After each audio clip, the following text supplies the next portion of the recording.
Parade Gong Kebiar yang dilaksanakan secara rutin, tahun ini diikuti 44 sekegong dari tingkat taman kanak-kanak hingga lansia. Murid TK dan lansia mulai dilibatkan dalam Parade Gong Kebiar ini sejak 3 tahun lalu, di mana di tahun sebelumnya hanya melibatkan remaja dan gong kebiar wanita saja.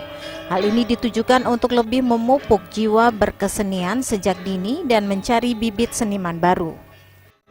Kemudian dalam tahun ini kita menampilkan 44 seke dari masing-masing kecamatan, kurang lebih 11 seke.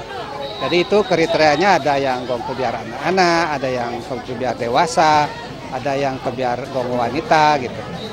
Jadi pada tahun ini juga ada penampilan seni-seni klasik seperti sembar pugulingan, kemudian bebarongan, ada pelegongan, ada gambang, ada juga selonding. Ya. Jadi dari berbagai macam itu banyak di antara seke-seke itu adalah seke yang baru dibina gitu.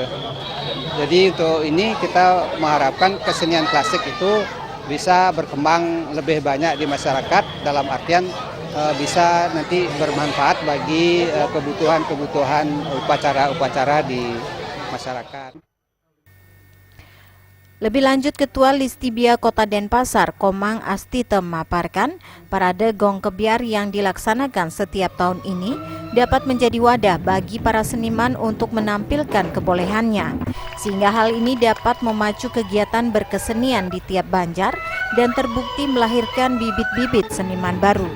Pada kesempatan tersebut, penjabat Wali Kota Denpasar Anak Agung Gede Geria menyerahkan dana pembinaan kepada sekegong.